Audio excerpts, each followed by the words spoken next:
Welcome, good evening. Thank you for joining us again for our second series conversation this evening. I am Sean Sorrell. I'm very proud to be here and spend time with my co-residents here in Woodbury.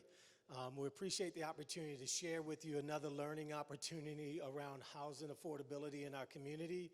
As you see on the slides here, this event is sponsored by the Woodbury Racial Equity Collaborative, which is a new group that has come together of community members to just talk about the needs of our community through a racial equity lens. What does that look like for us? As we came together about a year and a half ago, that many of you all may know this conversation, that we came together about a year and a half ago to kind of talk about what are some of the needs in our community. And the thing that rose up to the top, and this was leaders across our community from both elected government, city, county, and the like, to talk about, certainly in businesses as well, to talk about what are some of the needs in our community. And out of that conversation, we did start a steering committee, and out of that group of work, we came up with several topics, some initiatives for us to think about. And what rose up to the top for our community, which is something that may surprise some of you here, or maybe it may not, because you know about some challenges with housing affordability, but that is what rose to the top in that particular group for this meeting. So today's session, we're talking about housing affordability, and we're talking about it with the lens of current needs and affordable housing providers. We have some three great providers here that will be talking about their programs. Last week, we had a presentation and discussion about how we got here, and it went through the historical perspective with regards to discriminatory housing practices. That was a great conversation with individuals from Mapping Prejudice, if you're familiar with that work or not. But some of our top four overarching goals, and again, the conversation that we were asking when we came together as a collaborative was, as Woodbury becomes a more diverse community, what do we need to address to ensure that Woodbury is a welcoming community where all feel included and valued? So housing affordability was one of those things. So of our four goals, we have identified inequities around affordable housing in Woodbury, develop an engagement plan to deliver key messages and resources, and research experts to deliver community learning around racial equity and inclusion, and finally develop a funding plan to support our ongoing work, because we do want it to be funded by the community and by the community through this particular work. So tonight we have a well-informed, a great panel of individuals. They're distinguished. They've joined us to help us continue in this conversation in our community. We first have Mary Bugeaud, is the president and director of research of Maxfield Research, has over 35 years of experience in real estate research and consulting, is considered a market expert in the field of residential and real estate and in the market analysis for financial institutions. She regularly testifies as an expert in court cases with regard to eminent domain, tax appeals, and other types of real estate litigation. She heads large-scale projects around land use and redevelopment studies. Maxfield Research and Consulting is a full-service real estate research company which provides comprehensive real estate market information, and they've done that not only in Woodbury, but through Washington County. She's going to share some research regarding our community, but also she's done this across the state and other spaces across the United States. They're really talking about how to bring together private developers and universities on their student housing needs, as well as seminars and workshop sessions on current real estate marketing topics. So please welcome Mary Bugeaud. And then we have in the middle here Ms. Portia Jackson, who has worked along the housing continuum for the last 20 years, from emergency shelters to affordable home ownership. She's currently the Director of Programs and Services for Twin Cities Habitat for Humanity. And Portia previously worked as a community development specialist with Ramsey County.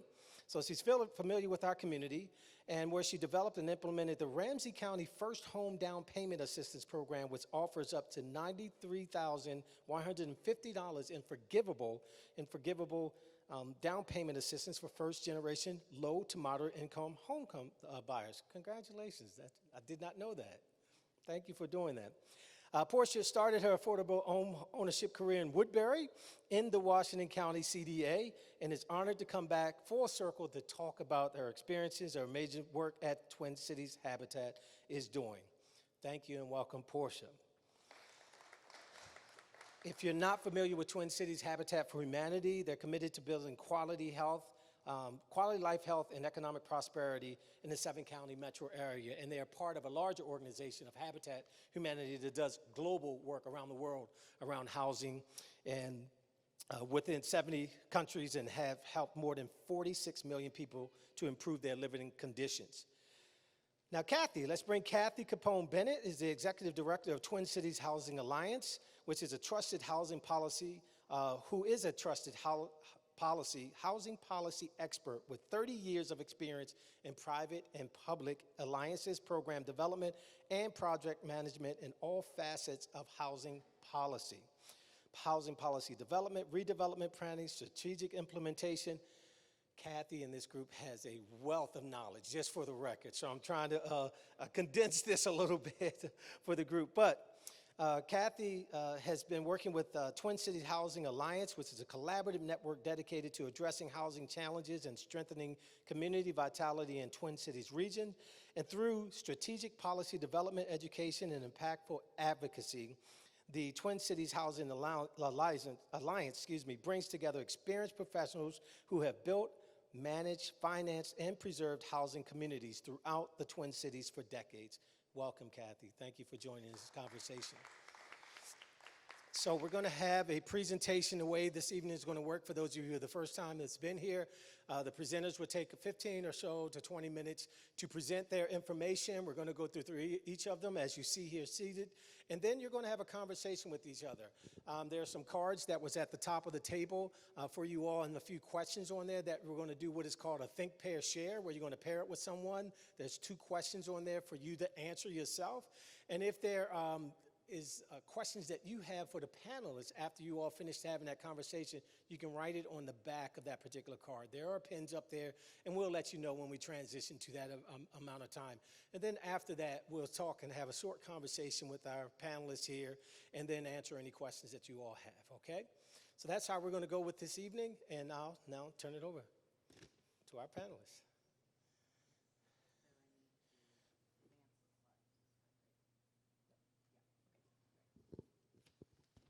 Thank you. Good evening. It's my pleasure to be here tonight. So my presentation, it is somewhat focused on Woodbury, but it is also a larger presentation on Washington County and housing needs in Washington County.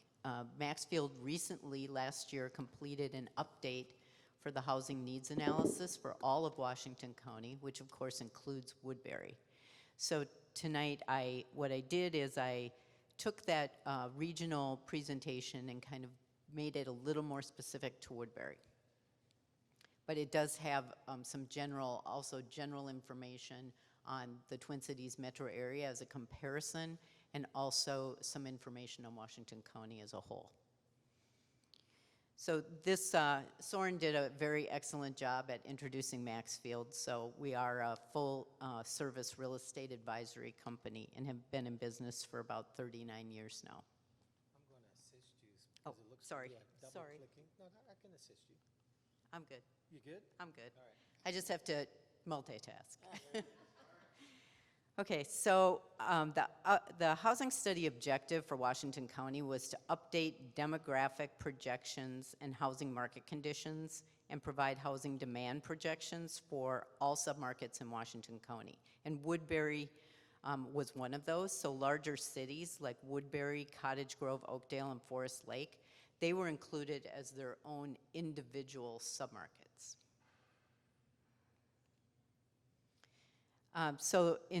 We compiled an analysis that included each submarket by itself, and then that was consistent with the previous housing analyses that we've done, so that the county could, CDA could track that over time and look at apples to apples comparisons. So Woodbury actually was one of the larger growth communities in all of Washington County. So the population between 2010 and 2020 grew significantly. 13,000 additional people, 21.2% growth rate, so in the double digits. Households, almost 4,700 new households. Again, almost 21% growth in that area. And that Woodbury is expected to continue to grow fairly rapidly and will still be one of the leaders in the county. So population is expected to grow by about almost 13,700, so 18.2%, households by 7,700, 28.3%. And the highest, actually the highest population growth in the entire county was in Woodbury. So we have, in terms of short-term growth, looking at young and mid-age and older cohorts. So from 2010 to 2022, the highest numerical growth in Woodbury was actually people under the age of 18, followed by people ages 55 to 64. So really, I think what that signifies is we had a lot of families moving into Woodbury during that period of time, but we also had a lot of people that were residing in Woodbury that were aging, so that baby boom population. And to 2030, we're gonna see the baby boomer kind of move into that 65 to 74 group, but then we're seeing kind of that younger generation starting to move in, those 25 to 34. So those people are going to be looking to get into their kind of first housing, whether that be home ownership, whether it be kind of moving up into rental. So that's critical for the community. So most of the household types in Woodbury remain pretty stable in terms of proportions. So we didn't see a lot of big swings in that area. So 28% of households are married with children, followed by 33% married, actually, the first one was married without children, second is married with children, and then we had 22% of people living alone. The homeownership rate is very high in Woodbury, 81% versus 68% for the metro as a whole. And the rental rate actually is quite low, what we would consider to be low. So only 19% for Woodbury, but then compared to 32% for the entire metro area. The median income in Woodbury is quite high. So almost 146,000 median household income compared to almost 92,000 for the Twin Cities metro. The highest earners are those kind of in that middle age group. The income disparity, though, by tenure, so I think you can see this. So owners, their incomes are generally almost 125,000 versus, and then renter incomes tend to be high, 90,000, but I will say that 35% of all renters in Woodbury have incomes less than 50,000 a year, which is important. We saw well, I won't say necessarily significant in Woodbury, but we are continuing to see increases in the diversity in the community. So increase in people of color residing in Woodbury. So we saw increases in each of the following categories. And I think this is, I'll mention kind of this as we go along, but so a pretty significant increase in Black African American, Asian, Latino, Latina, 2 or more races. That took a significant jump, and then some other race. So I think we're consistently seeing, and this is not only in Woodbury, we're consistently seeing across the Twin Cities metro and across the country, we're seeing pretty significant increases in people of color, and that's across the board. And that's important, I think, in terms of how we look and view at different housing types, different housing products. What are people going to look for as they move into a community? So one size is not fit all. And I think we really need to start to be a little more sensitive to what we can do to diversify our housing stocks to meet the needs of a lot of different people.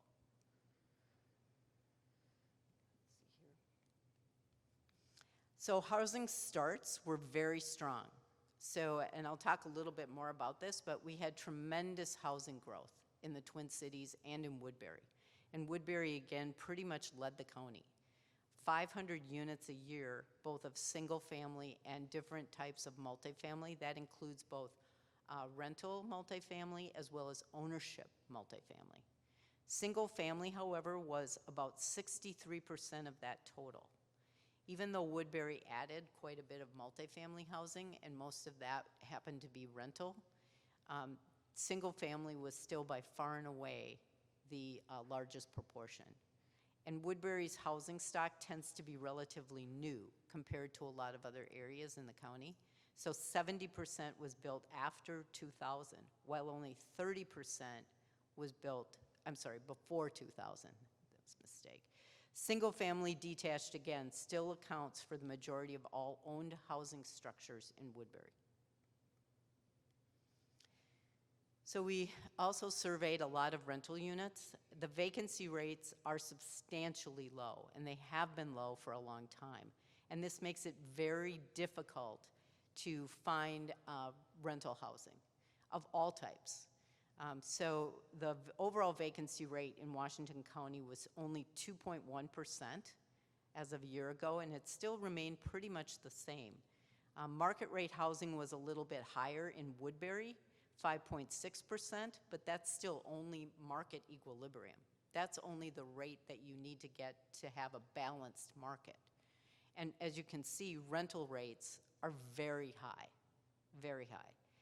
We looked at shallow and deep subsidy. Actually, there were no specific deep subsidy buildings in Woodbury, although there are some deep subsidy units within shallow subsidy developments. But those had a 0% vacancy rate. And most often, many of those units have waiting lists. Again, most of the vacancies were in new properties that had just opened and were leasing up. We looked at the homeless population. So there was a significant increase in people served in emergency shelter during the pandemic. That decreased a little bit in 2021 and 2022, but I guess what I'd like to do is just call out the fact that I think what we were seeing is because a lot of people could not necessarily be accommodated in emergency shelters in Washington County, we have seen a lot of people having to leave the county to go find emergency shelter housing. Individuals that were encountered through street outreach, very significant numbers. And I would say too, across the Twin Cities metro area, we have consistently seen in the point in time counts a very high increase in the number of people that are unsheltered, whether they're either living with friends or relatives for a short time or actually just out on the street, totally unsheltered. Cost burden households. We've had significant owned and rental housing price escalation, so the proportion of owned and renter households have increased, but specifically cost burden households. So we've seen significant increases in the number of households that are paying too much for their housing, whether that's owner housing, which is actually still pretty low, but we've still seen increases there too, or it's rental housing. And I would say it's more often than not we've seen significant increases in cost burden households in terms of rental housing. As you can see, actually in Washington County, it was almost 45% of those households were cost burden. Part of this is partly because home sale prices have escalated dramatically. You know, we have seen, because of high demand, we've seen the for sale pricing in ownership homes just increase substantially, and very often beyond the level where we can have first-time home buyers be able to afford to get into a single-family home. A lot of those homes that were being built were for move-up and executive-level homes. And so that median resale price in Woodbury was $410,000 as of 2021. And Washington County as a whole was actually a little higher. For multifamily, I guess it was a little lower, but still pretty high, $267,000. We had a lot of activity in this last couple of years. It's dropped a little bit, primarily because we've had rising interest rates, which of course doesn't help affordability. So this is pretty hard to read, but I will just try and parse out Woodbury off of this table. So we did demand calculations for both ownership, rental housing, various categories, and then senior housing, kind of all the levels of senior housing. And I think it's important to note that looking at for sale, even though for sale is pretty high, we still need almost 1,600 units of shallow subsidy and deep subsidy housing in Woodbury to accommodate growth. And that number actually could even rise or be higher depending on who so employment growth and who works in the area or wants to live in Woodbury and wants to work in Woodbury. So I think what we've often seen too is as we see employment growth in different communities, there may not be the housing stock that is available to accommodate different levels of employees. Yeah, thank you. Okay, so deep subsidy is development that where their households will qualify at 50% or less of area median income. And then most often those properties do not have an actual quoted rent, so people will pay 30% of their adjusted gross income for that housing. Shallow subsidy is usually most of those units, although there are some different programs, though that is 60% or less of area median income. Most ends up being somewhere between 40% and 60% of AMI. There is a quoted rent, and that rent is typically priced less than market rate. And there are thresholds that are identified for that, primarily through Minnesota Housing Finance. Again, we have quite a bit of need for also senior housing that would be affordable.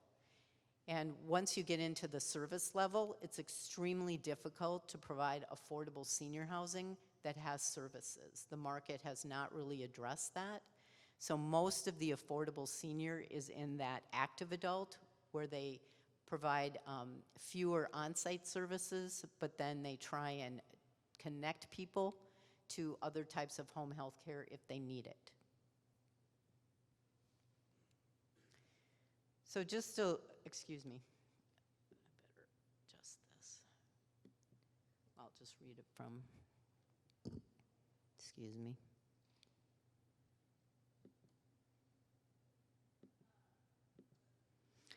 So population and household totals as of 2020 for most of the submarkets did not reach the previous Met Council projections, but Woodbury and Cottage Grove and Lake Elmo were three of those communities actually exceeded their growth projections. So even though Washington County totals were a little bit lower, a lot of those communities where we're seeing most increase in jobs and we're seeing the most increase in households exceeded their 2020 projections. And again, growth was strongest among the baby boomers, but also growth among that 25 to 44-year-olds, signaling some transition in the housing market as younger families move into Washington County communities. And I think the most significant or important factor there is, are they going to be able to find that housing that they need? That specifically kind of that entry-level, first-time home buyer housing. Larger cities, again, accounted for most of the new housing construction. Other communities could easily accommodate new rental housing demand as demand remains very strong and vacancies are again very low. Funding of affordable housing has become increasingly complicated and difficult. I think we really need more options for closing the funding gaps for subsidized and workforce housing. Again, senior properties are challenged with labor shortages for care workers. Developers are primarily then trying to turn to active adult and independent living. Although we are seeing, again, we're now after the pandemic, we're seeing increases in the need for assisted living and memory care. Home resale prices have just increased dramatically. Supply of homes on the market is very low. With mortgage interest rates rising, some buyers will be excluded from purchasing. More households will continue to rent. But our rental stock, again, is under significant pressure. We asked Washington County to consider encouraging the development of smaller size rental buildings, also trying to preserve existing affordable housing, both rental and owned. It's very important, but it's challenging given the significant housing demand, rising rents and prices. Consider other options for affordable owned housing, which could include smaller homes on smaller lots, modular units, programs for rent to own and land trust, among others. We have increased mortgage interest rates. That's somewhat dampening the demand for owned housing. I wouldn't say that's true for entry-level first-time homebuyers. Even though some of those households are having problems or finding it harder to qualify, there's still significant demand. And overwhelmingly, as I travel across the state, that is the #1 key that every community is asking for: more entry-level first-time homebuyer ownership. Rental demand continues at all pricing levels as a proportion of households are remaining in the rental market longer than planned, and the need for more affordable options is critical. So teleworking has actually attracted new households to Woodbury that may not have previously considered the community and in the past because of lengthy commutes. And we're seeing this, again, across the state. This may be shifting somewhat, but we're actually seeing that become a little more entrenched across the board, is that people are really kind of wanting that flexibility of working from home, either entirely remotely or at least part of the week. And that's my presentation. Thank you, Mary, for sharing that information. It was a lot of information for you all to take in. I'm going to ask Mary a couple of questions before we go to Ms. Jackson here, Ms. Portia, and that is cost burden. Can you explain that one more time? What is cost burden? So cost burden, the Housing and Urban Development Authority, the federal entity, HUD, has identified what they call an acceptable industry threshold for what a household should be able to pay for their housing costs. And that was established a long time ago at 30%. And that still is the benchmark that's used pretty much throughout the housing industry. But I will say to you that in my conversations with a lot of housing providers, that they feel that that 30% was still a very arbitrary threshold, and that they are actually thinking that that threshold should be lowered, so where a household really should only have to pay about 25% or somewhere between 25 and 30% for their housing. So the proportion of what we call cost burden, so people that are paying 30% or higher, actually is probably much larger in truth in today's housing market than was true in the past. Thank you. Can I say one thing about that too? Yes, go ahead. When doing research and developing the first home down payment assistance program in Ramsey County, we actually found that homeowners in suburban Ramsey County, over 60% pay 15% or less for their housing costs, where the renters, more than 60%, paid more than 60% of their income for housing costs. So that 30% really is arbitrary, and actually we are working with regional down payment assistance to say we can go as low as 15% for folks who want to get into home ownership, just to make that more affordable for them. Because again, 30% is just arbitrary. Those numbers are not true when you actually do the data research. Correct. Yes. Yes. What goes into that formula? Is it utilities, We're usually mortgage, and just all? And I'm looking- just repeating for those who are not. We're usually, it is just the housing payment itself we're not taking into account, because, utilities can definitely vary depending on if you pay water, if you live in a 2-bedroom versus a 5-bedroom house, things like that. So usually we're looking just at the payment for their actual dwelling.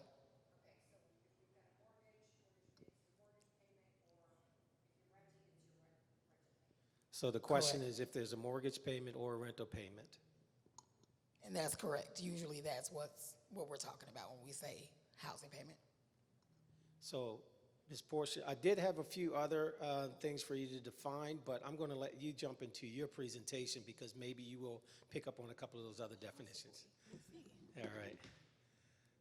So I'm gonna stand up because I have a lot of energy and I've been sitting all day. All right. And I also didn't bring my notes or a computer, so I have to read and I don't want to strain my neck. All right, so again, I'm Portia Jackson, Director of Programs and Services with Twin Cities Habitat for Humanity. Twin Cities Habitat for Humanity covers the 7-county metro area, so there are other Habitat affiliates that cover other parts of the state, so we got the whole state covered, but we particularly cover the 7-county metro area, which includes Washington County. Whoops, okay. Going the wrong way. There we go. There it is. So again, I'm with Twin Cities Habitat for Humanity. And our mission, which is kind of new, is we bring people together to create, preserve, and promote affordable homeownership and advance racial equity in housing.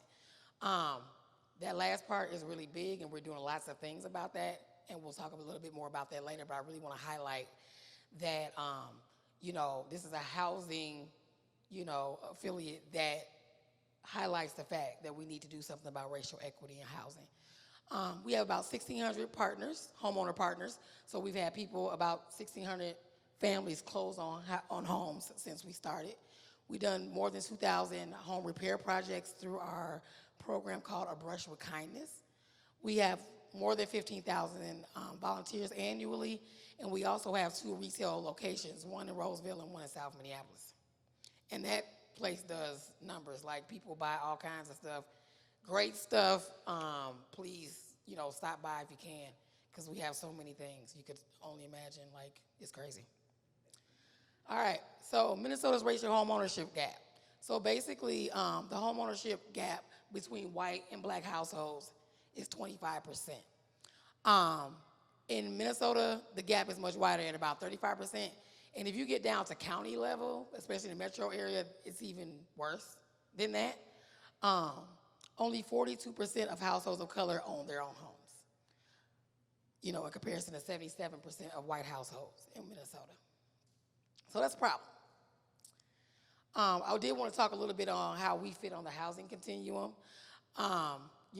Basically there's a continuum, and there are people that we want to move across this continuum so they can get to home ownership if that's what they desire. But basically it goes from emergency shelter to supportive housing to rental to home ownership. And at Habitat, we actually serve folks between 30 and 80% AMI for their household size. We just changed our minimum income requirement. It is now $45,000 for whatever household size, it doesn't matter, because we want to make sure that people are successful in home ownership, because there are some things that are going to come up when you're a homeowner that don't come up when you're a renter. There's no landlord to call, you are the landlord. So we want to make sure that folks have that stability to be able to kind of work through those things. We saw, what happened with COVID. It was devastating. We want to make sure we set folks up. So our new minimum income requirement is $45,000 annually. And again, this is just showing that. And it does go up when we get up to 7 people in the household. And we do see people with these numbers and these household sizes. So it's not rare for us to see a 9-family household. All right, so again, I talked about our mission and how that has kind of evolved over time. And that's kind of the roof, and then the 3 pillars underneath are what kind of hold our mission up. We're here to expand home ownership, so creating home ownership opportunities. That means not only do we build homes, which is what Habitat is mostly known for, but we also get folks ready, and we provide lending as well and financing for folks to get into homes. With the advancing racial equity, we're really looking at closing the home ownership gap. for foundational Black Americans. What that means is that we took a look at who we were serving, and we do serve over 80% households of color. But when we disaggregate that, we saw that we were not serving foundational Black Americans really at all. It was a very low percentage of foundational Black Americans that go through our program and are successful. And when I say foundational Black, I mean people that are descendants of enslaved persons, also born in the United States of America, and consider themselves African American or Black. And then to engage community to strengthen our foundation. So cultivating meaningful partnerships. We have a lot of partnerships with different cities. We have a huge partnership with Dakota County.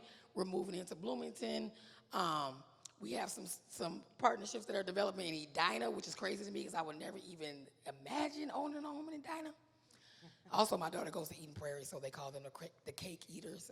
I don't call them that, but that's what my daughter calls them. I tell her that's not nice, so we're not going to say that today. We love Edina. All right. So also, we want to build an inspiring organization where all can thrive. So we're really working on becoming an equity organization internally. And then we also want to balance growth with financial and operational strength. So we are starting some initiatives and some work groups that are looking at long-term affordability, because we can't continue to serve the amount of people that we're serving now in the way that if we continue doing the things the way we do them now. It wouldn't work. A house that costs $350,000 now, in 10 years will probably cost, or 20 years will cost $1 million.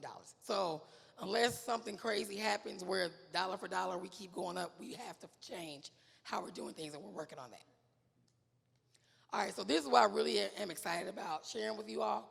And I said that we were really supporting and doing some fantastic things with the foundational Black community.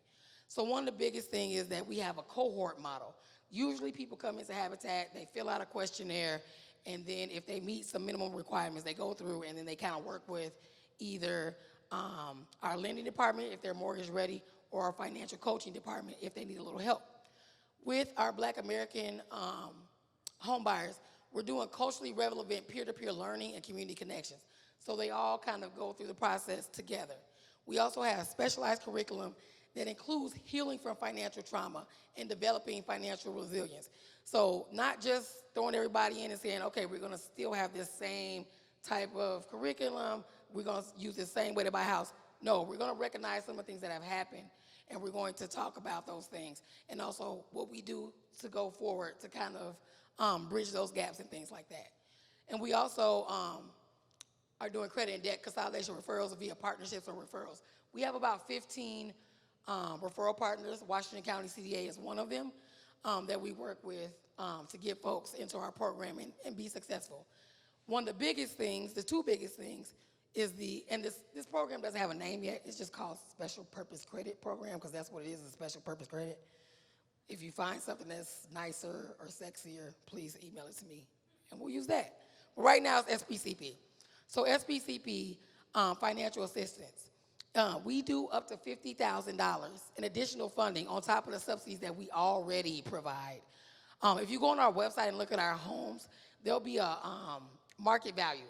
Usually, if you see that market value for our buyers, it's cut in half off the top. That's before any subsidy, anything else. If you see a house for $450,000, most likely that first mortgage, the maximum will be $225,000, but that's not counting the subsidies that we already have that are available for particular houses. But this one has $50,000 in subsidy that's forgiven over 5 years. So that definitely helps with the affordability gap between what folks can qualify for versus what's in the market right now. There also is a savings requirement with our program where we want you to have $6,300 saved before you close. $3,000 of that's for closing costs, $1,500 of it is for insurance, and then the other $18,000 is for savings after you close, just in case you need any help. But with this program, you can take the $6,300 out of the $50,000, so you don't have to wait until you save $6,300 to become mortgage ready. You can take it out of the $50,000. We also have a little bit more flexible underwriting. So right now, to get into our financial coaching program, you have to be between 580 and 620. With the SPCP, you can be mortgage ready as long as you're at 580. The only thing that we require is that you show 12 months of on-time rental payments as a credit alternative. We have a more flexible approach to student loan debt. If you do not have a payment on your credit report, we do not count a payment. Usually, if you do not have a payment on the credit report, we count about 0.5% of that balance as a payment, even if you're not paying it. So that's another thing. And then we also have increased our back-end ratio, our debt to income, from 43 to 45, which makes a lot of difference, especially between the student loans and increasing that DTI, because a lot of foundational Black Americans have a lot of student loans, and that's what's keeping them out of home ownership. We also have some future phases that we're implementing, maybe some new program entry eligibility requirements, and then we're also going to have some post-purchase support for folks after they close. Again, some of our work includes the launch of the region, so we're the first in the region to have a special purpose credit program, but you will hear others coming available soon from other organizations. We also are redesigning our coaching model. And again, as I talked about, we're offering targeted financial assistance and flexible mortgages to support foundational Black home buyers. And we also are having collaborative partnerships with organizations serving foundational Black Americans, excuse me, and other communities of color. So we feel like the things that we do for foundational Black Americans are also going to be spread amongst everybody in our program.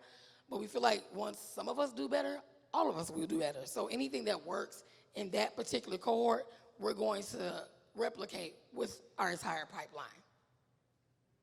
So that's it. I talked a lot. But yeah, we have a lot going on. That's a very small piece of the pie. But I feel like that piece definitely speaks to this, because you can use this product in Washington County, in Woodbury, because not only do we develop the homes, but we have an open market loan program that right now the interest rate is 4.25%. You can't find that anywhere else. So. Thank you very much, Portia, for your information that you just shared. A few things I want you to hopefully define quickly, Yes. And I know your time is very short. You mentioned cohort model. Can you share a little bit what you mean by that? So we have actual cohorts. We just started our second one. Our first one started in January and ended in March. It's an 8-week cohort where foundationally Black Americans that want to opt in, so we don't just pick people, we ask them if they want to opt into this. They meet 7 times, and then we have a graduation on the 8th. But we talk about those financial traumas, redlining, Jim Crow of the North, those types of things, just to give people historical, foundational information on why it is they may not be owning a home. It may not just be a personal thing. It may be because that's the way it was set up for you not to own a home. So kind of unpacking some of those things, talking about some of our spending habits, and just being in community and sharing space with each other has been very helpful. And that comes from a group that we actually had, that we got a couple people that were in the process, done with the process, kind of disenchanted with the process, to talk about what would help. And that was one of the things, is to have a cohort of folks who are kind of doing the same thing at the same time. And then also, we don't keep people back. So if you are mortgage ready and still in the cohort, we let you go. You can close and be in the cohort. But we just ask people to still participate, because their experience, they can share that with the cohort to kind of uplift them and help them to understand what it's truly like to go through the entire experience. And that sounds like the peer-to-peer learning aspect of it. But finally, the question is financial pavilions. You mentioned that. Can you explain that? What was the Financial pavilions. I don't think I said resilience. I don't know if I said pavilions. Oh, you didn't? Oh. No. It might have sounded like I have Oh, a voice sound- strain, so I always sound like I'm saying then I something I'm not apologize saying. for that one. It's all good. All right. Thank you very much, Portia. Thank you. Next, we have Kathy. We actually, if you could wait to the end, hold off on those questions. I know that they would come up. I knew that. We're going to hopefully try to get those. But unfortunately, Ms. Portia will actually have to depart here shortly, so we'll try to gather those, all right? But next, we have Kathy. Great, thank you. Thank you all for having me. I feel very privileged to be on this panel with these 2 distinguished people, so I appreciate it. Again, I'm with the Twin Cities Housing Alliance. We are a new nonprofit. As Sean had mentioned, I'm not going to kind of reiterate what we're all about. The one thing that I would like to say is we really represent the full housing continuum, so we're not just a group of developers. We represent market rate developers, small, large, nonprofit, affordable developers, all the way to owners and operators, insurance, labor, banks, contractors, et cetera. Everything in between that actually impacts and makes up how you get housing built, how you get housing preserved, and how you, monitor the flow of all of that housing in your system. And the one thing I did want to point out is we focus on these three key pillars, which are to preserve and enhance existing natural occurring affordable housing. And what I will define that, because you might ask me that question. That is housing that is in your market, that's been built, that doesn't have any type of government subsidy, but just by the nature of its age and its design, it's referred to as naturally occurring affordable housing, meaning that the rents that they can get for those housing are considered affordable under kind of the criteria that both Mary and Portia talked about. We also, our second pillar is to protect and prioritize those residents who are most vulnerable, experiencing the worst income disparities and are at greatest risk of displacement, and to produce more units across the entire housing continuum from deeply affordable, income-restricted units to new market rate units. And my presentation is going to kind of cover what that housing continuum is all about. Again, this is what we do. We come here and talk to groups like yours and others across the metro area. We focus primarily on the Twin Cities 7-county metropolitan region. So what I'm going to talk about is the key drivers of housing affordability, and also I will touch on a framework for addressing what we refer to as an affordability gap, and that includes tools and strategies for local governments, as well as ways to build community support for more housing across the entire housing spectrum. So what I first wanted to show you is this chart that really shows the housing landscape, and housing affordability really is market driven. The vast majority of housing, including affordable housing, is privately funded and market rate. As new housing age, it naturally turns into affordable housing. Today's new housing is tomorrow's naturally occurring affordable housing. And a shortage of one type of housing, whether due to insufficient stock or inability to utilize the existing housing stock, drives unmet need towards other types of housing and produces upward pressure on the rents across the board. And I'll go into this a little bit more specifically. So the erosion of this market affordability at the lower income levels drives the need for more of that subsidized income restricted housing units that uses federally, state programs, city programs, et cetera. Managing market affordability is a critical factor in reducing the number of those cost-burdened households that Mary had talked about.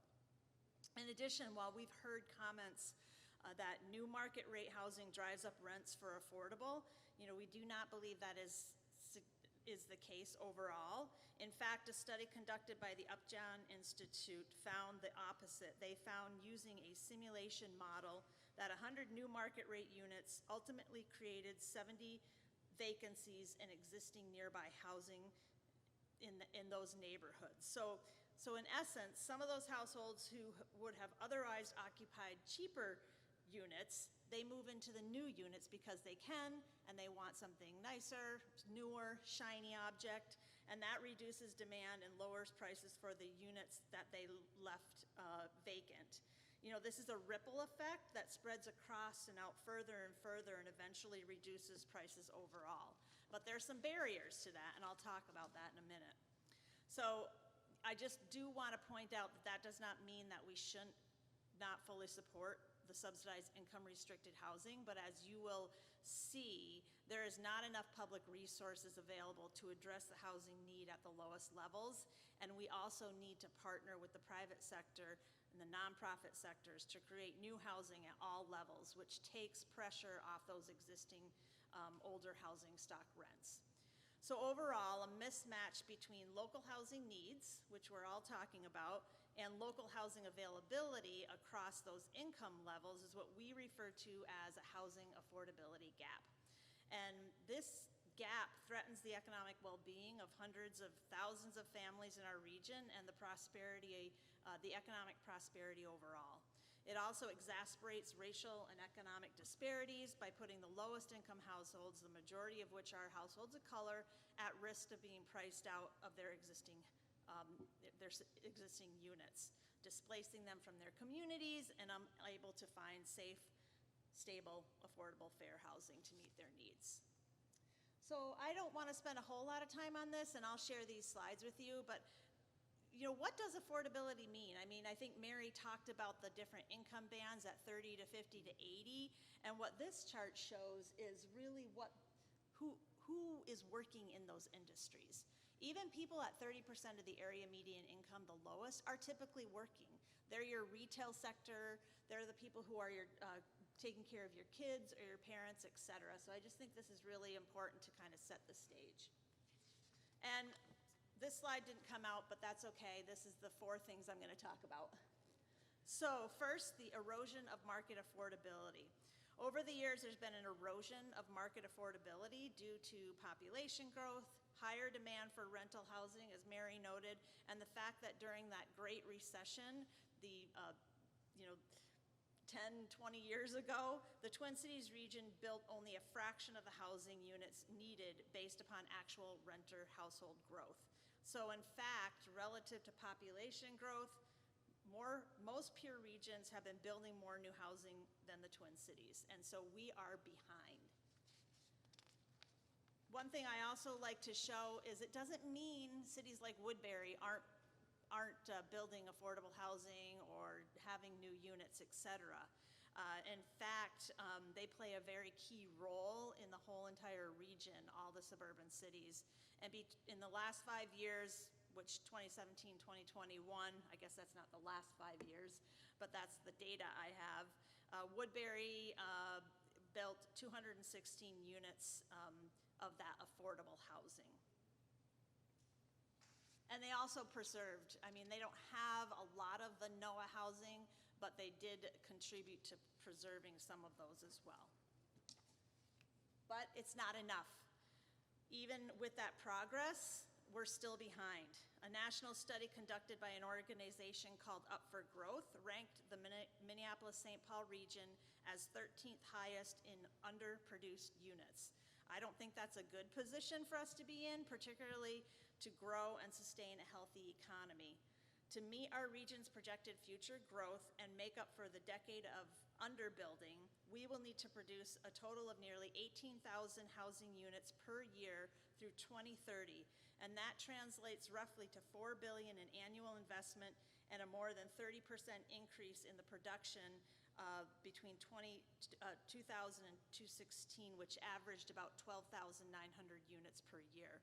So this is a substantial increase in housing production is necessary, and the public sector just can't do it alone. So they have to find ways to partner with the private sector to build more.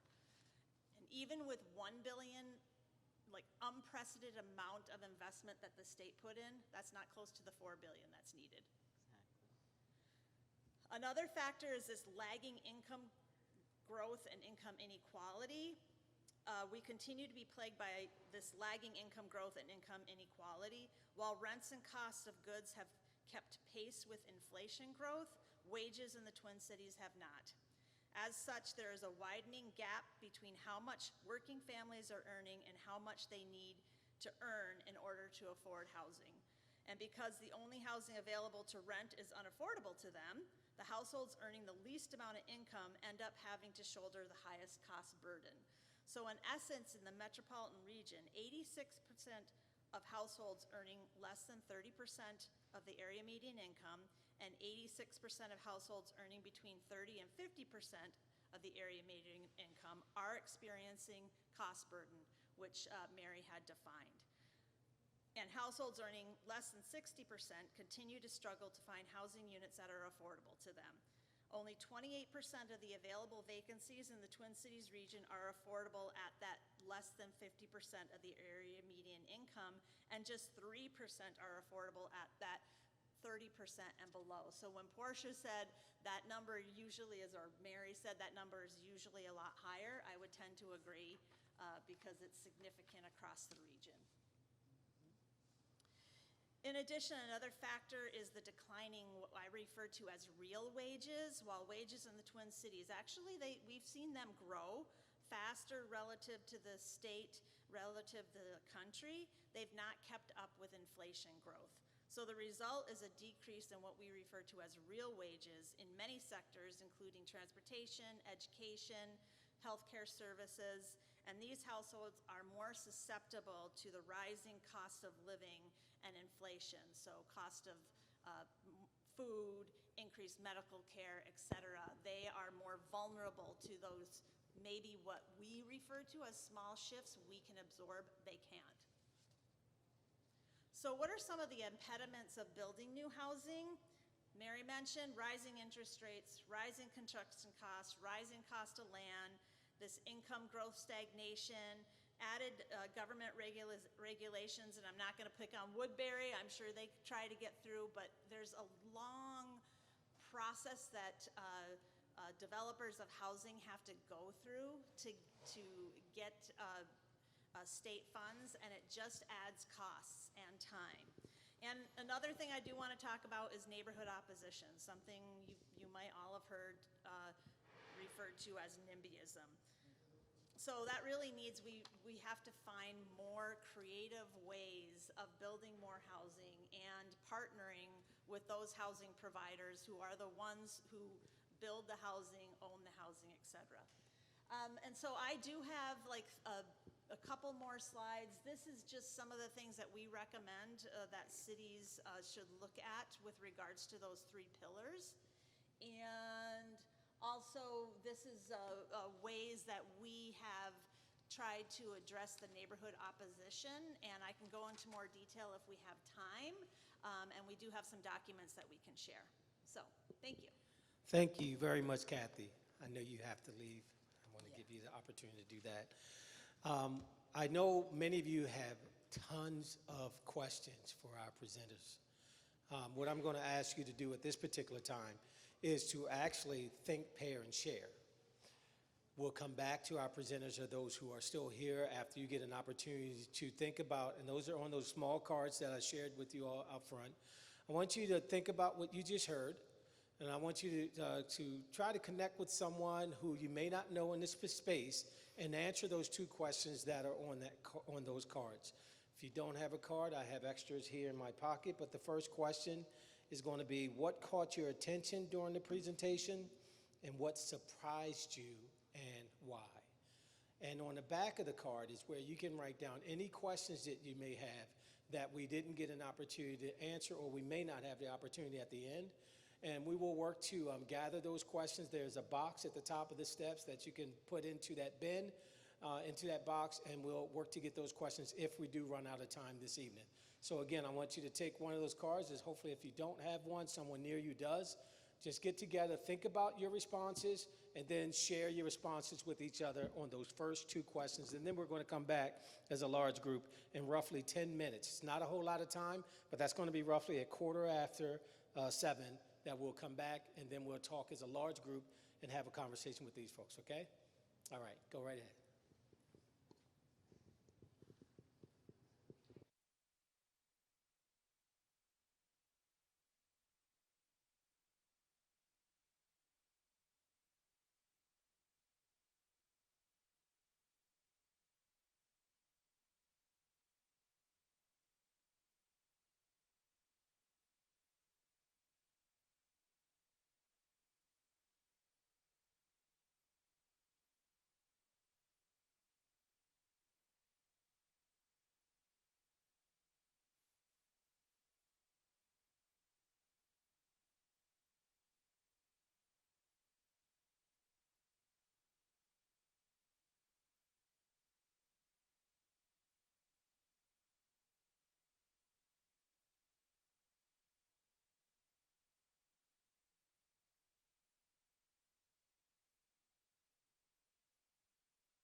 You have about 3 to 4 minutes to wrap up your conversations, but I want to chime in now so that if you have a card and you have a question, can you write it on there?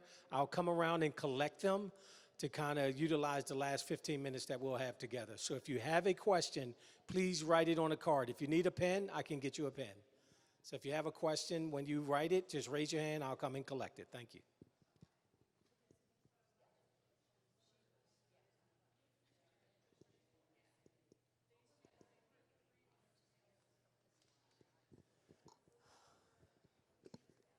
All right, so again, those two questions will be, what do you see as a current and most pressing need in our community, and what are some strategies you heard about in other communities? Okay? All right.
All right. I know that the time we gave you is never enough time, especially when you're sharing with someone you just met, because we probably were sharing some of our own personal stories in that space. But hopefully this is a catalyst to get the conversation going and keeping it going, because this is only the second of our series, and we have one more session that's coming out for us next week. But this is really about awareness, getting some awareness there, and letting us know what is out there. So today's was really about what's in it for me, what's happening in our community. So I'm going to start out with a couple of questions from you all, and then I had a few questions for them. And as you can see, the slide is up there. We're going to talk about AMI. What is AMI?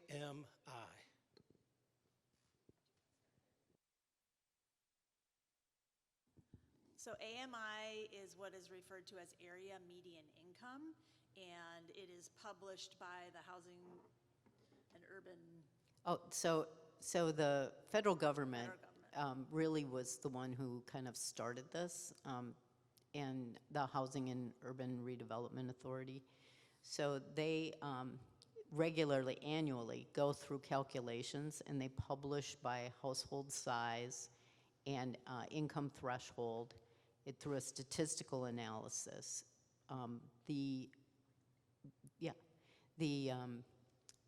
what they call the area median income. They do that for every county in the entire United States and for what they call metropolitan statistical areas. So they do that every year. Most often, the state housing finance agencies, which usually manage tax credit programs and other home ownership, affordable home ownership programs.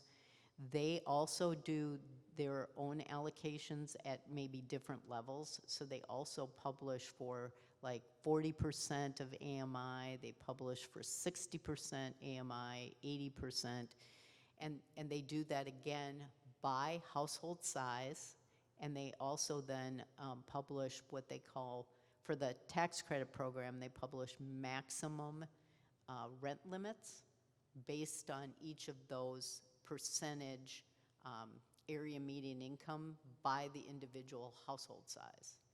So essentially, that's what it is. It's meant to have a lever of how they assign dollars. So it's how Correct. they assign dollars and what the different developers who access this or programs that access this, what they have to abide by. But why I like this chart, and it's a few years old, it translates that to what it actually means in dollars, right? And what it means in a wage. And I think for communities, when developers come and propose something, or when a program like Portia has and they talk about AMP, like, what does that mean? So this is really helpful in kind of translating that to like a person instead of a number. So. Yeah, I agree with that. I think it's really important as we go along, when we're talking about affordable housing, there's so many myths out there that just are not reality. So when you're looking in your community and, what can, based on wages, what can a police officer, what a police officer is earning, what a teacher is earning, what a social worker is earning, what a caregiver is earning. And I think we often look at the numbers, or we just say affordable housing, and then we don't start to translate that to like day-to-day people, what they are earning and how much house they can afford. Right. Absolutely. So when we started this conversation about affordable housing, I like to speak and talk to it about housing affordability. That's a different conversation, and I think it speaks to what you were just mentioning about positions and roles. In a different slide, I believe, so first of all, this is, if you look on the right-hand column, there's 80%. You're talking about single from the top to the bottom, from single-person family to a four-person family from 2019 is what the data is showing here. At 80% is roughly 60,000 to 83,000, or 58,000 to 83,000. So the actual 100% of AMI, and this is a chart for Hennepin County, would probably be in the neighborhood of 60 to 93,000 or so. What is it for Washington County? Do you have those numbers at all? So actually in the metro area, they have every county, all the 7-county metro area, those numbers are identical. So they're not different, even though there are variations within the counties. So the agencies have the same numbers for Anoka, Carver, Dakota, Hennepin, Ramsey, Scott, and Washington. Thank you for naming the 7 counties. I've always forgotten what those are, so thank you. But in some communities, they don't agree with it, because in Correct. some specific suburban communities or in different neighborhoods within Minneapolis or St. Paul, the actual median income in that neighborhood is a lot less than it would be for the 7-county metro. So it's not perfect. It's not perfect, but it's really about these guardrails or these guidelines Right. government has set to try to, administer and have checks and balances for the money that they're providing. So it's not perfect, which is why I think some communities, they may say, look, our area median income is lower, so for our money, we're gonna reduce that. I mean, so it's all individual. And I know it's quite a bit of data out there and things that we're trying to discuss and cover tonight, and we certainly don't have enough time. So we will be we have quite a few other questions here, and hopefully if we can get to one or two of them before we wrap up. But we'll make this, not only get you the questions, but also make this information available to those who aren't present, and even those who are present. We're going to make it available to you so that you can re-watch this information. But I want to jump to a couple of questions that we talked to you earlier about, and that is, what do you see as a current and most pressing need in our community? When I say our community, Washington County, or if you can think of Woodbury specifically, that would be great. I can go first because it'll be quick, because Okay. I think you probably know my answer. We need to build more housing all over. I would say that from my perspective, I think that we need to be a lot more creative about the types of housing products that we're putting into our market. And I would say that's true of Woodbury. I would say it's true of a lot of different communities. I actually am right now kind of in the middle of working in the Brainerd Lakes area with the city of Brainerd, and on a consulting group where we're trying to address the affordable housing need in that area. And we're trying to encourage those communities to think outside the box. But it's true of a lot of different communities. So we're discussing modular homes, we're discussing manufactured housing, we're discussing tiny homes, we're discussing different models, cooperative model, we're discussing rental housing but different types, we're discussing a whole host of things. But I guess when we start to really think, how are we really going to create affordable housing? It's not, as I said before, it's not the 4-bedroom colonial mansion. We really need to kind of get back. In fact, sometimes I would talk to different communities about what happened to our expansion bungalow, the 1,000 square feet on the main floor with an expansion space, that many people moved into in the early 60s. I mean, I think that, we really do need to start thinking about other alternatives. And communities need to start thinking about how can we accommodate that housing, so that we don't have like 20,000 square foot lots. We give smaller setbacks. And I know sometimes neighbors don't like it. But I think as a community, we have to understand that it's not like I moved here so then I shut the door. It's like we're all in the community together. And we have to, I say that it's not just me here. I mean, there's going to be other people moving in. There's going to be people moving out. So how do we accommodate people who can't afford that or want something else? It's, and it's not, I mean, affordable is a term that applies to everybody. It's affordable at different spectrums. Right, based on what their needs are. Because a couple of things I want to talk about, and I appreciate you putting up the slide here about neighborhood opposition. Too often, in my opinion, we've talked about affordable housing in the realm of just a building. And you started talking to us briefly here of some other strategies or initiatives. And I'd like if you all can take a moment, the two of you can just share what other initiatives or strategies have you heard about in other communities that address the housing demand need, or even as we talked about vacancy rates, something you all were talking about earlier, which in our community is at 2%. Well, I mean, I think in my opinion, based upon how the housing continuum works, you need to increase supply before you can impact that vacancy rate. And That's true. And you need to partner with a lot of different resources, tools, housing providers to be able to meet those objectives.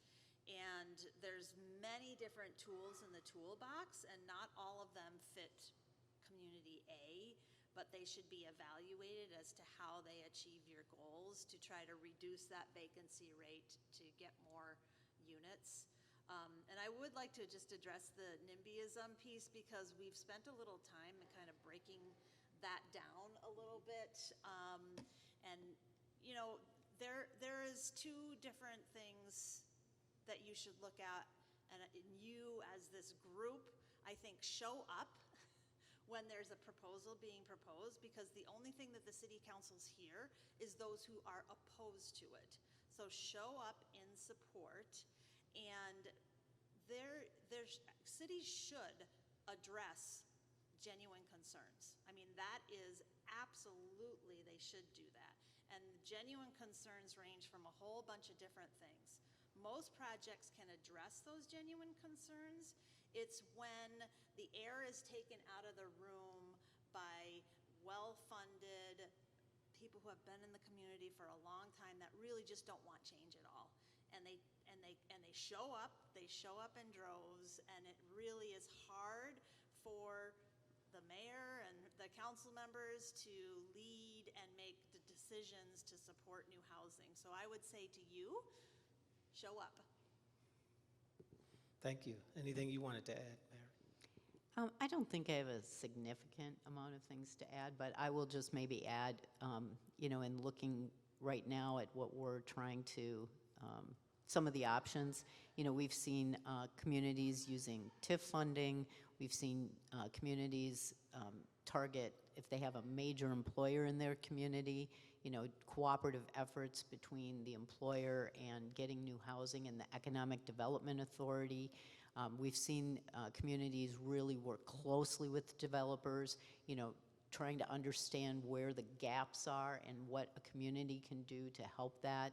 It might be bonding, it might be tax abatement, it might be a whole host of a number of things. CDBG funds, I mean, there's a lot of different tools. I will just tell you, I don't think we have enough. And I think most of them are very complicated to use, and they shouldn't be. But that being said, I think that it needs to be a collaborative effort with the development community, and to encourage developers and say to them, you know, we're open to working with you. You know, we don't want this to be an adversarial relationship, because we need the housing, you can build the housing, but we need to come together. Yes, we definitely do need to come together on this work. You mentioned TIF funding. I'm going to let that be the last question so that we can thank you and thank those who are here with us this evening. You mentioned TIF funding. Do you mind speaking to that? TIF is a state funding tool. It's called tax increment financing. A district is established in a certain area that allows the city to receive tax payments at a later time. And so the developer kind of gets a grace period, and then they kind of pay some of that later. So it covers some of the initial funding gap. But I will say I'm not a tax increment financing expert. I can add to that a little bit, because I think it's a really important distinction, particularly for the public to understand with tax increment financing, is when that is evaluated, there has to be a reason why the city would provide it. And what happens is the project is only going to get a portion of the increase in taxes. They're not taking away what is already there for that project, for that parcel. They're only going to get an increase, which is called the increment, for eligible costs, and it's very complex. That goes through a lot of financial analysis on both ends. So people are like, oh, we're giving away the farm, we're giving away the farm, and I would say to you, that increased tax wouldn't be there if that development didn't happen. So that to me is kind of a really important thing to talk about when you're talking about tax increment financing. I'll just tell you, the city of Perham in Otter Tail County is actually kind of become an expert on this. And they've put in a lot of new housing, affordable housing in their community to serve the employers there that are growing rapidly. And they have used TIF financing extensively with great and successful results. So thank you all. I want to thank each and every one of you who joined us this evening. Again, an hour and a half isn't enough time, is it? But hopefully it wet your whistle and wanted you to come back for our next session and then subsequent conversations after this evening. I hope that you all are walking away with learning a tidbit of a few new things. I thought Noah was just one person in the Bible, but they taught us a little bit what is Noah for us, right? They also shared with me, especially a takeaway is, this whole conversation around housing affordability, there is not one size fits all, right? You talk about different cultures and communities that are in our community here in Woodbury. Some come from a collectivist, right? So what does multifamily dwelling look like now as a community? What does that mean for us versus a single family community? So all of those things are hopefully we'll answer together in subsequent conversations. I love the questions that you all have here, talking about what can we do? How do we eliminate some of the barriers? Those are conversations I think we can have. We can certainly share with some of the experts in the space, but certainly with many of our electives. So again, I want to thank each and every one of you for coming out, spending time with us. If we can give another round of applause to our presenters.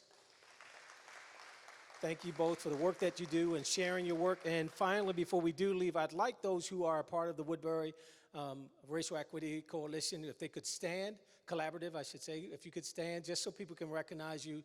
Thank you for your work and efforts in putting this tonight together. Really appreciate you all and all of your support. So again, have a great evening. Thanks again. Have a good night.